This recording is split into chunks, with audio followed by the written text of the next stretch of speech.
നമ്മൾ കുട്ടിക്കാലത്ത് നമ്മൾ സിബ്ലിങ്സ്, അതായത് ചേച്ചി, ഏട്ടൻ, അനിയത്തി, അനിയൻ എന്നൊക്കെ പറഞ്ഞിട്ട് ഉള്ള ആൾക്കാരൊക്കെ ആയിട്ട് തല്ലുപിടിക്കും അല്ലേ? ചെറുതായ സമയത്ത് പലതിനായിരിക്കും അടി. ചോക്ലേറ്റ് കിട്ടിയില്ല, ചോക്ലേറ്റ് കൊടുത്തില്ല, ഐസ്ക്രീം കിട്ടിയില്ല, റിമോട്ടിനടി.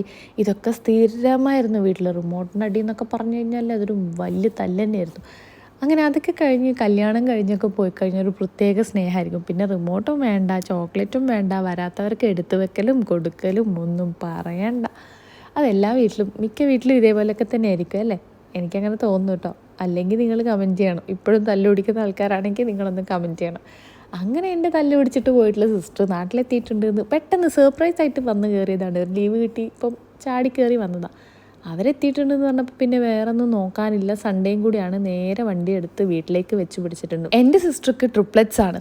2 ബോയ്സും 1 ഗേളും. ആ കാണുന്ന 2 ബോയ്സും ടോളായിട്ടുള്ള ഗേളും. മറ്റേത് എൻ്റെ മോളാണ് കേട്ടോ.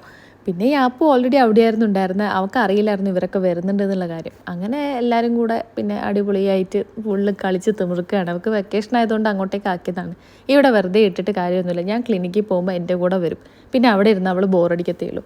അപ്പോൾ അവൾ എവിടെയാണോ സന്തോഷിച്ചിരിക്കുന്നത് അവിടത്തേക്ക് നിൽക്കട്ടെ എന്ന് വിചാരിച്ചു. ഇവരും കൂടെ വന്ന സ്ഥിതിക്ക് അവൾ വരാനേ കൂട്ടാക്കുന്നില്ല.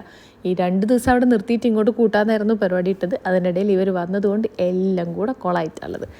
എന്തേലും ആവട്ടെ, അവൾക്ക് എവിടെയാണോ ഹാപ്പിനെസ് കൊടുക്കുന്നത് അവിടെ നിൽക്കട്ടെ എന്ന് ഞങ്ങളും വിചാരിച്ചു. അവൾ ഓക്കെ ആണെങ്കിൽ നമ്മളും 100% ഓക്കെയാണ്.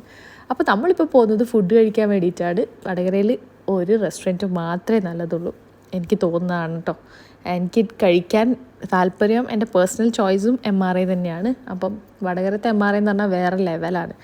പല വെറൈറ്റി ഓഫ് ഫുഡ് അവിടെ ഉണ്ടെങ്കിൽ കൂടി നമ്മളുടെ ടൈം വളരെ ഷോർട്ട് ആയതുകൊണ്ട് തന്നെ നമുക്ക് കഴിക്കാനും ടൈം ഉണ്ടായിരുന്നില്ല, ഒന്നിനും ടൈം ഓർഡർ ചെയ്യാനും ഒന്നിനും ടൈം ഉണ്ടായിരുന്നില്ല. അപ്പോൾ അവിടെ എത്തിയപ്പോൾ അവരുടെ അടുത്ത് ചോദിച്ചു എന്താണ് കഴിക്കാൻ പെട്ടെന്ന് കിട്ടുന്നത്. നമ്മൾ ഏകദേശം 1:10 എന്തോ ആയിട്ടുണ്ടായിരുന്നു അവിടെ എത്താൻ വേണ്ടിയിട്ട്. 1:45 നമ്മളുടെ മൂവി സ്റ്റാർട്ട് ചെയ്യായിരുന്നു. അപ്പോൾ അവർ പറഞ്ഞു പെട്ടെന്ന് കിട്ടുന്ന സാധനം ബിരിയാണി മാത്രമേ ഉള്ളൂ, പ്ലീസ് അത് മാത്രമേ ഓർഡർ ചെയ്യാൻ പറ്റുള്ളൂ, ബാക്കി എല്ലാ സാധനവും അറ്റ്ലീസ്റ്റ് ഒരു 10 to 15 minutes എടുക്കുമെന്ന് പറഞ്ഞു. അപ്പോൾ ഒന്നും വേണ്ട, ബിരിയാണി മാത്രം പോന്നോട്ടെ, ഓരോ ലൈം ടീം പോന്നോട്ടെ, ദഹനത്തിൻ്റെ പ്രശ്നവും വരണ്ടെന്ന് വെച്ചിട്ട് അങ്ങനെ എല്ലാവർക്കും ബിരിയാണി പറഞ്ഞില്ല, ഒരു 5-6 പറഞ്ഞ് അങ്ങനെ നമ്മളെല്ലാവരും ഷെയർ ചെയ്തെടുക്കുകയാണ് ചെയ്തിട്ടുണ്ടായിരുന്നത്. പിന്നെ അതൊക്കെ ഫുഡൊക്കെ കഴിച്ച് കഴിഞ്ഞ് കണ്ടില്ലേ, സമയം ഇപ്പം തന്നെ ഓൾറെഡി കുറച്ച് ലേറ്റ് ആയിട്ടുണ്ടായിരുന്നു. അതുകൊണ്ട് എല്ലാവരും ഒന്ന് സ്പീഡാക്കാൻ പറഞ്ഞിട്ടുണ്ടായിരുന്നു. പിള്ളേരാണ്, എത്ര സ്പീഡാക്കാൻ പറഞ്ഞാലും അവരുടെ ഒരു ലാഗ് ഉണ്ടാവും. അതുകൊണ്ടാണ് പിന്നെ സ്റ്റാർട്ടേഴ്സിലേക്കൊന്നും പോകാണ്ടിരുന്നത്. സംഭവം ഒരുപാട് ഫിഷ് ഐറ്റംസൊക്കെ അവിടെ ഇങ്ങനെ നിരത്തി പൊരിച്ച് മസാല പുരട്ടി വെച്ചിട്ടുണ്ടായിരുന്നു. കണ്ടിട്ട് സഹിക്കുന്നുണ്ടായിരുന്നില്ല. എന്തായാലും ആവട്ടെ, ഇതൊന്ന് കഴിച്ചിട്ട് മൂവിക്ക് പോകാമെന്ന് വിചാരിച്ചിട്ടാണ് ചാടി ഇറങ്ങിയിട്ടുണ്ട്. അങ്ങനെ എല്ലാത്തിനെയും ഉന്തിപ്പിടിച്ചതാ തിയേറ്ററിൽ എത്തിയിട്ടുണ്ട്. നേരാണ് കാണാൻ പോകുന്നത്.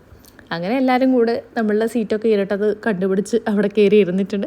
പിന്നെ ആസ് യൂഷ്വൽ മൂവിയായി, പോപ്കോണായി, പിന്നെ അതിൻ്റെ ബഹളമായി. അങ്ങനെ നമ്മൾ മൂവിയൊക്കെ കണ്ടു കഴിഞ്ഞിട്ടുണ്ട്. മൂവിയുടെ റിവ്യൂ പറയാൻ പാടില്ലാണ്, എന്നാൽ എൻ്റെ അഭിപ്രായം ഞാൻ പറയാം. എല്ലാവരുടെ അഭിനയം പൊളിച്ച് നല്ല രീതിക്ക് എല്ലാവരും അഭിനയിച്ചിട്ടുണ്ട്. പക്ഷേ ആ ഒരു മൂവിയിൽ എനിക്ക് എന്തോ ഒന്ന് മിസ്സിങ് പോലെ തോന്നി. ഇതെൻ്റെ കുഴപ്പം മാത്രമാണെന്നാണ് എൻ്റെ ഹസ്ബൻഡ് പറയുന്നത്. എനിക്കറിയില്ല എത്ര പേർക്ക് ഇതേപോലെ ഫീൽ ചെയ്തിട്ടുണ്ട് എന്നുള്ളത്. അവർക്കൊക്കെ ഭയങ്കരമായിട്ട് മൂവി ഇഷ്ടം. മൂവി ആക്ച്വലി നല്ല മൂവിയാണ്. പക്ഷേ നമ്മൾ ചിലപ്പോൾ ദൃശ്യത്തിൻ്റെ ഒക്കെ ഒരു ലെവലിൽ ആലോചിച്ചുകൊണ്ട് പോയതുകൊണ്ടാണോ എന്നറിയില്ല, കുറച്ച് ഡിസപ്പോയിൻറ്റിങ് ആയിരുന്നു എനിക്ക്. ഭയങ്കര ഫീൽ ഉണ്ടായിരുന്നു, ബാക്കിയുള്ള ഫാക്ടേഴ്സൊക്കെ നല്ലതായിരുന്നു. പക്ഷേ എന്തോ ഒരു എലിമെൻറ്റ് കുറവായിരുന്നു. അനശ്വരയുടെ ഒക്കെ അഭിനയം വേറെ ലെവലായിരുന്നു. അങ്ങനെ അത് കഴിഞ്ഞ് നമ്മളൊരു ചായ കുടിക്കാൻ വേണ്ടി സ്ഥലം തപ്പി അങ്ങനെ നമ്മളിത് ഈ ബിരിയാണി കടയുടെ മുന്നിൽ ഒരു ചായ തട്ടുകട സെറ്റപ്പിൽ അവർ ചെയ്തു വെച്ചാണ്ട്.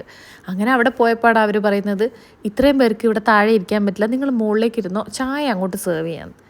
പിന്നെ പറയണ്ടല്ലോ, ഇങ്ങനെ ഇരുന്ന് കഴിഞ്ഞാൽ അവർക്കറിയാം നമ്മൾ കുറച്ച് എന്തെങ്കിലുമൊക്കെ സാധനങ്ങൾ പറയുന്നുള്ളത്.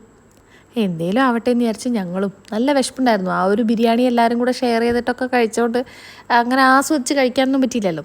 ആ വിഷമം ഇവിടെ തീർക്കാമെന്ന് വിചാരിച്ചിട്ട് അങ്ങനെ ഒരു ചായ കൂടി കുറച്ച് ലാവിഷായിട്ട് അങ്ങായി. കുറച്ച് ആൾക്കാർ കല്ലുമ്മക്കായി പറഞ്ഞിട്ടുണ്ട്. കല്ലുമ്മക്കായി പക്ഷേ ഭയങ്കര ഫ്ലോപ്പായിരുന്നു. ഇങ്ങനെയൊന്നുമല്ല കല്ലുമ്മക്കായി ഉണ്ടാക്കേണ്ടത് എനിക്ക് പറയണമെന്നുണ്ടായിരുന്നു. എൻ്റെ വീഡിയോസ് കണ്ടവർക്കറിയാം നമ്മളെ കല്ലുമ്മക്കായി ഇങ്ങനെയൊന്നുമല്ല അല്ലേ. അത് കഴിഞ്ഞ് ഞാനൊരു പൊറോട്ടയും ചില്ലി ചിക്കനും പറഞ്ഞപ്പോഴത്തേക്കും കുറേ ആൾക്കാർ എനിക്കും പൊറോട്ടയും ചില്ലി ചിക്കനും വേണം. അങ്ങനെ നമ്മൾ 3-4 ആൾക്കാർ പൊറോട്ടയും ചില്ലി ചിക്കനും പറഞ്ഞ് ബാക്കിയുള്ള ആൾക്കാർക്കൊക്കെ ഷവർമ വേണമെന്ന് പറഞ്ഞിട്ട് ഭയങ്കര പ്രശ്നം. അപ്പോൾ ഷവർമയാണെങ്കിൽ ഷവർമ അവർ വാങ്ങിച്ച് കഴിക്കട്ടെ എന്ന് പറഞ്ഞ് എല്ലാവർക്കും ഒരു ടീയും ഷവർമയും നല്ല പൊറോട്ടയും ചില്ലി ചിക്കനും ഒക്കെ കൂട്ടി നല്ല അടിപൊളി വൈകുന്നേരത്തെ ചായയായിരുന്നു. ചെറിയൊരു ചെറുകടിയിൽ ഒതുക്കണമെന്ന് വിചാരിച്ച സംഭവം കയറി ഇരുന്നപ്പോൾ അതിൻ്റെയൊക്കെ മണം അടിച്ചിട്ട് പിന്നെ പറയേണ്ട ആവശ്യമില്ലല്ലോ, അതങ്ങ് സംഭവിച്ചു പോയി. അങ്ങനെ അതും കഴിച്ച് താഴെ എത്തിയപ്പോഴത്തേക്കാണ് ഒരു പോപ്സിക്കിളിൻ്റെ കട കണ്ടത്. പിന്നെ പറയണ്ടല്ലോ, പിള്ളേരാണ് കണ്ടുപിടിച്ചത്. പിന്നെ ആരെയും പിടിച്ചു നിർത്താനൊന്നും പറ്റില്ല. എല്ലാവരും പരക്കെ പോപ്സിക്കിൾ വാങ്ങിച്ചു. ഞാൻ വാങ്ങിച്ചിട്ടില്ല, ഞാൻ കഴിച്ചിട്ടില്ല. എനിക്ക് ആ ഒരു ചില്ലി ചിക്കൻ്റെ ആ ഒരു സ്പൈസ് ഭയങ്കര ഇഷ്ടപ്പെട്ടു. അതുകൊണ്ട് ഞാൻ ആ ഫ്ലേവറിൽ തന്നെ ഇങ്ങനെ നിൽക്കട്ടെ എന്ന് പറഞ്ഞിട്ട് ഞാൻ കഴിച്ചിട്ടുണ്ടായിരുന്നില്ല. അല്ല, അവർക്ക് അതിൻ്റെ ടേസ്റ്റും കാര്യങ്ങളൊക്കെ ഇഷ്ടപ്പെട്ടിട്ടുണ്ട്. സംഭവം അടിപൊളിയായിരുന്നു. അപ്പോൾ ഇന്നത്തെ സൺഡേ എൻ്റെ ഇങ്ങനെയൊക്കെയാണ് പോയിട്ടുണ്ടായിരുന്നു. അടുത്ത സൺഡേ എവിടെയായിരിക്കുന്നു നിങ്ങളൊന്ന് സ്റ്റേ ട്യൂൺ ചെയ്തോളൂ.